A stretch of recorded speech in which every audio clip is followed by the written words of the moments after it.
ರೇವಂತನ ಚಿತ್ರ 15. ಚಿತ್ರ ಬೆಂಗಳೂರಿಗೆ ಬರುವುದಿಲ್ಲ ಎಂದು ದೃಢವಾಗಿ ಹೇಳಿದಾಗ ಎಲ್ಲರೂ ಅವಳನ್ನೇ ಆಶ್ಚರ್ಯದಿಂದ ನೋಡಿದರು. ಯಾಕೆ ಪುಟ್ಟಿ ಹೀಗೆ ಹೇಳ್ತಾ ಇದೀಯಾ? ನಿಂಗೇನಾದರೂ ತೊಂದರೆ ಅಂತ ಅನಿಸ್ತಿದ್ಯಾ ಬೆಂಗಳೂರಿಗೆ ಬರೋದು? ಕೇಳಿದರು ರಾಜಾರಾವ್. ಅಯ್ಯೋ ಹಾಗೆಲ್ಲ ಏನೂ ಇಲ್ಲ ಮಾವ. ನಿಮ್ಮ ಜೊತೆ ಬರೋಕ್ಕೆ ನಂಗೆ ಯಾಕೆ ತೊಂದರೆ? ಅದು ಏನಂದರೆ ಇನ್ನು 2 ವರ್ಷ ಬಿಟ್ಟು ಡಿಗ್ರಿ ಅಥವಾ ಇಂಜಿನಿಯರಿಂಗ್ ಯಾವುದೇ ವಿಷಯ ಓದೋದಾದರೂ ಬೇರೆ ಊರಿಗೆ ಹೋಗಲೇಬೇಕಲ್ವಾ? ಅದಕ್ಕಾಗಿ ನಾನು 2 ವರ್ಷ ಅಪ್ಪ ಅಮ್ಮನ ಜೊತೆ ಇಲ್ಲೇ ಇರ್ತೀನಿ.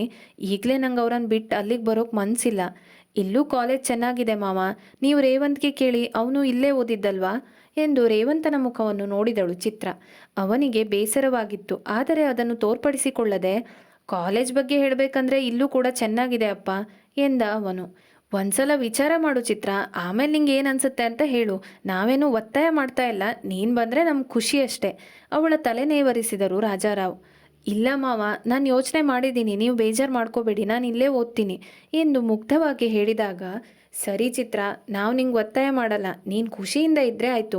ಹೇಗೂ ನಾವು ಅವಾಗವಾಗ ಇಲ್ಲಿಗೆ ಬಂದು ಹೋಗಿ ಮಾಡ್ತಾ ಇರ್ತೀವಿ, ನೀನು ನೋಡಿ ಮಾತಾಡ್ಸ್ಕೊಂಡು ಹೋಗ್ತೀವಿ ಎಂದು ರಾಜಾರಾವ್ ಹೇಳಿದರು. ರೇವಂತ್ ಅಲ್ಲಿಂದ ಎದ್ದು ಹೊರಗಡೆ ಹೋದ. ಸ್ವಲ್ಪ ಸಮಯದ ನಂತರ ಚಿತ್ರ ಅವನನ್ನು ಹುಡುಕುತ್ತಾ ಹೊರಗಡೆ ಬಂದಳು. ರೇವಂತ್ ಅಂಗಳದ ತುದಿಯಲ್ಲಿ ಏನೋ ಯೋಚಿಸುತ್ತಾ ಕೈಕಟ್ಟಿ ನಿಂತಿದ್ದ. ಅವನ ಹತ್ತಿರ ನಡೆದು ಅವನ ಭುಜದ ಮೇಲೆ ಕೈಯಿಟ್ಟು, ರೇವಂತ್, ನಿಂಗೆ ಬೇಜಾರಾಯಿತು ಅಲ್ವಾ ನನ್ನಿಂದ? ಇನ್ಮುಂದೆ ಮಾತಾಡಲ್ವಾ ನನ್ನ ಹತ್ರ ಎಂದು ಚಿತ್ರ ಮೆಲ್ಲಗೆ ಕೇಳಿದಾಗ ಯೋಚನಾಲಹರಿಯಿಂದ ಹೊರಬಂದು ಅವಳೆಡೆಗೆ ತಿರುಗಿದ ರೇವಂತ್. ಏನಾಯಿತು ಚಿತ್ರ ಕೇಳಿದ. ಚಿತ್ರ ಮತ್ತೊಮ್ಮೆ ತನ್ನ ಪ್ರಶ್ನೆಯನ್ನು ಕೇಳಿದಳು. ಅಯ್ಯೋ ಚಿತ್ರ, ಏನಂತ ಮಾತಾಡ್ತಾ ಇದ್ದೀಯಾ?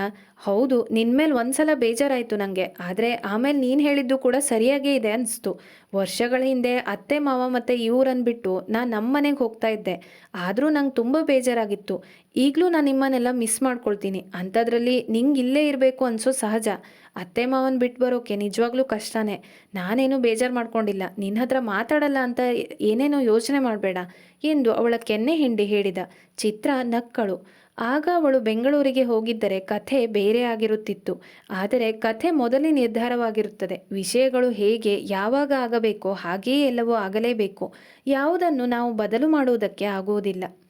ಹೀಗೆ 2 ದಿನಗಳು ಕಳೆದಿತ್ತು. ಮತ್ತೆ ಚಿತ್ರ ಸಪ್ಪಗಾಗಿದ್ದಳು. ಚಿತ್ರ, ಪ್ರತಿ ಸಲ ಹೀಗೆ ಸಪ್ಪೆ ಮೊರೆ ಹಾಕ್ಕೊಂಡು ನನ್ನನ್ನು ಕಳಿಸ್ಕೊಡ್ತೀಯಾ? ನಾನು ಮುಂದಿನ ವಾರ ಬರ್ತೀನಿ ಕಣೋ, ಬೇಜಾರು ಮಾಡ್ಕೋಬೇಡ ಎಂದು ರೇವಂತ್ ಅವಳನ್ನು ಸಮಾಧಾನ ಮಾಡುವ ಪ್ರಯತ್ನ ಮಾಡಿದ. ನಂತರ ಚಿತ್ರ ರಾಜಾರಾವ್ ಮತ್ತು ಉಮಾದೇವಿಯ ಆಶೀರ್ವಾದ ತೆಗೆದುಕೊಂಡಳು. ಎಲ್ಲರೂ ಬೆಂಗಳೂರಿಗೆ ವಾಪಸ್ ಹೊರಟರು. ಸ್ವಲ್ಪ ದಿನದಲ್ಲಿ ಫಲಿತಾಂಶ ಕೂಡ ಬಂತು. ಅಂದುಕೊಂಡಂತೆ ಚಿತ್ರ ಉನ್ನತ ಶ್ರೇಣಿಯಲ್ಲಿ ಉತ್ತೀರ್ಣರಾಗಿದ್ದಳು. ತಾನು ಕಾಮರ್ಸ್ ತೆಗೆದುಕೊಳ್ಳುತ್ತೇನೆ ಎಂದು ಚಿತ್ರ ಹೇಳಿದಳು. ಮಂಜುನಾಥ್ ಕುಟುಂಬ ಮೊದಲು ಊರಿನಲ್ಲಿಯೇ ಶ್ರೀಮಂತ ಕುಟುಂಬವಾಗಿತ್ತು. ರೋಗ ಬರಗಾಲ ಎಲ್ಲದರಿಂದ ಊರಿನವರೆಲ್ಲರ ತೋಟ ಗದ್ದೆ ಹಾಳಾಗಿತ್ತು. ಈಗ ಊರಿನಲ್ಲಿ ಬೇರೆಯವರೊಂದಿಗೆ ತುಲನೆ ಮಾಡಿದರೆ ಇವರಿಗೆ ಕೊರತೆ ಏನೂ ಇಲ್ಲದಿದ್ದರೂ ಬೇಕಾದಷ್ಟು ತಿಂದು ತೆಗುವಷ್ಟು ಹಣ ಇರಲಿಲ್ಲ. ಆದ್ದರಿಂದ ಚಿತ್ರ ಇಂಜಿನಿಯರಿಂಗ್ ಮಾಡುವ ಆಸೆಯನ್ನು ಬಿಟ್ಟು ಬಿಡೋಣ ಎಂದು ನಿರ್ಧಾರ ಮಾಡಿದ್ದಳು. ಮಂಜುನಾಥ್ ಅದಕ್ಕೆ ಆಸ್ಪದ ಕೊಡಲಿಲ್ಲ. ಅವಳನ್ನು ಒಪ್ಪಿಸಿ ಕಂಪ್ಯೂಟರ್ ಸೈನ್ಸ್ ವಿಷಯಕ್ಕೆ ಅವಳನ್ನು ಸೇರಿಸಿದರು. ಓದಿನಲ್ಲೂ ಸಾಂಸ್ಕೃತಿಕ ಚಟುವಟಿಕೆಗಳಲ್ಲೂ ಮುಂದೆ ಇದ್ದ ಚಿತ್ರ ಕಾಲೇಜಿಗೂ ಬೇಗನೆ ಹೊಂದಿಕೊಂಡಳು. ಹೊಸ ವಾತಾವರಣ ಅವಳಿಗೆ ತುಂಬ ಸಂತೋಷ ಕೊಟ್ಟಿತ್ತು. ರೇವತಿ ಕೂಡ ಅದೇ ಕಾಲೇಜಿನಲ್ಲಿ ಆರ್ಟ್ಸ್ ಸೇರಿಕೊಂಡಿದ್ದಳು. ಹೀಗೆ ದಿನಗಳು ಉರುಳುತ್ತಿದ್ದವು. ರೇವಂತ್ ಜೊತೆಗೆ ಫೋನಿನಲ್ಲಿ ಮಾತನಾಡುವುದು, ವಿಡಿಯೋ ಕಾಲ್ ಮಾಡುವುದು, ಯಾವುದಾದರೂ ವಿಷಯ ಕಷ್ಟ ಎನಿಸಿದರೆ ಅದನ್ನು ಚರ್ಚೆ ಮಾಡಿ ತಿಳಿದುಕೊಳ್ಳುವುದು ಎಲ್ಲವೂ ಮುಂದುವರೆದಿತ್ತು. ಒಂದೆರಡು ಬಾರಿ ರೇವಂತ್ ಊರಿಗೆ ಬಂದಿದ್ದ. ಒಂದಿಷ್ಟು ಸಮಯ ಹೀಗೆಯೇ ನಡೆಯುತ್ತಿತ್ತು. ನಂತರ ರೇವಂತಲ್ಲಿ ಸ್ವಲ್ಪ ಬದಲಾವಣೆ ಕಂಡಿತ್ತು ಚಿತ್ರಳಿಗೆ.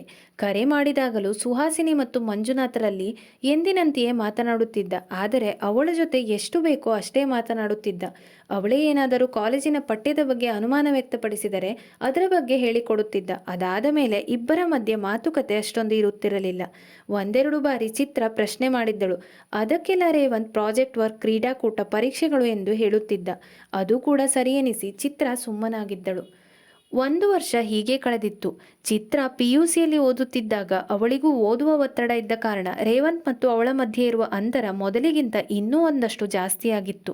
ರಾಜಾರಾವ್ ಮಾತ್ರ ಊರಿಗೆ ಬಂದು ಹೋಗಿ ಮಾಡುತ್ತಿದ್ದರು. ರೇವಂತ್ ಒಮ್ಮೆಯೂ ಬರಲಿಲ್ಲ. ಹೀಗೆ PUC ಕೂಡ ಮುಗಿದು ಫಲಿತಾಂಶ ಬಂತು. ಇನ್ನು 2 ತಿಂಗಳುಗಳಲ್ಲಿ ಚಿತ್ರ ಬೆಂಗಳೂರಿನ ಇಂಜಿನಿಯರಿಂಗ್ ಕಾಲೇಜಿಗೆ ಸೇರಬೇಕಾಗಿತ್ತು.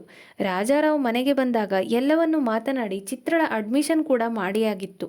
ಕರೆದುಕೊಂಡು ಹೋಗಲು ರೇವಂತ್ ಜೊತೆಗೆ ಬರುತ್ತೇನೆ ಎಂದು ಹೇಳಿ ಹೋಗಿದ್ದರು ರಾಜಾರಾವ್. ಒಂದು ದಿನ ಸುಹಾಸಿನಿ ಅಡುಗೆ ಮಾಡುತ್ತಿರುವಾಗ ಅಮ್ಮ, ನಾನು ಬೆಂಗಳೂರಿಗೆ ಹೋಗಲೇಬೇಕಾ? ಇಂಜಿನಿಯರಿಂಗ್ ಮಾಡಲೇಬೇಕಾ? ಇಲ್ಲೇ ಇದ್ದು ಡಿಗ್ರಿ ಕಾಲೇಜಿಗೆ ಹೋದರೆ ಆಗ್ತಿತ್ತು ಅನಿಸ್ತಿದೆ ಎಂದಳು. ಸುಹಾಸಿನಿಗೆ ಆಶ್ಚರ್ಯವಾಗಿತ್ತು. ಯಾಕಮ್ಮ ಚಿತ್ರ, ಏನಾಯ್ತು ಮಗಳೇ? ಪ್ರೀತಿಯಿಂದ ಕೇಳಿದರು. ಏನೂ ಆಗಿಲ್ಲಮ್ಮ, ಆದರೆ ನಿಮ್ಮನ್ನೆಲ್ಲ ಬಿಟ್ಟು ಹೋಗೋಕೆ ಮನಸ್ಸಿಲ್ಲ. ಇಂಜಿನಿಯರಿಂಗ್ ಮಾಡಿನೇ ಕೆಲಸ ಮಾಡಬೇಕು ಅಂತ ಇಲ್ಲ ಅಲ್ವಾ? ಅಷ್ಟೆಲ್ಲ ದೂರ ಹೋಗಿ ಓದೋ ಅವಶ್ಯಕತೆ ಏನಿದೆ ಅನಿಸ್ತಿದೆ. ಮಾಡುತ್ತಿದ್ದ ಕೆಲಸವನ್ನು ಅಲ್ಲಿಯೇ ಬಿಟ್ಟು ಕೈ ತೊಳೆದುಕೊಂಡು ಅವಳನ್ನು ಕರೆದುಕೊಂಡು ಹಾಲಿಗೆ ಬಂದು ಕುಳಿತರು ಸುಹಾಸಿನಿ. ನಿಜ ಹೇಳು ಚಿತ್ರ, ಈಗ ಅಡ್ಮಿಷನ್ ಎಲ್ಲ ಆದಮೇಲೆ ಯಾಕೆ ಕೇಳ್ತಾ ಇದೀಯಾ? ಮೆಲ್ಲಗೆ ಕೇಳಿದರು. ಅಷ್ಟರಲ್ಲಿ ಮಂಜುನಾಥ್ ಕೂಡ ಅಲ್ಲಿಗೆ ಬಂದಿದ್ದರು. ಸುಹಾಸಿನಿ ಮಗಳ ಮಾತನ್ನು ಅವರಿಗೂ ಕೂಡ ತಿಳಿಸಿದರು.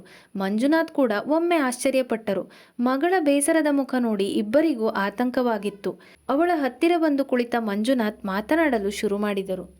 ಮುಂದುವರಿಯುವುದು. ಇವತ್ತು ಸ್ವಲ್ಪ ಚಿಕ್ಕ ಸಂಚಿಕೆ ಹಾಕಿದ್ದೀನಿ, ರೆಕಾರ್ಡ್ ಮಾಡೋಕ್ಕಾಗಿಲ್ಲ. ಸಂಚಿಕೆ ಹೇಗನ್ನಿಸ್ತು ಅಂತ ಕಮೆಂಟ್ ಮಾಡೋದನ್ನು ಮರಿಬೇಡಿ. Thank you.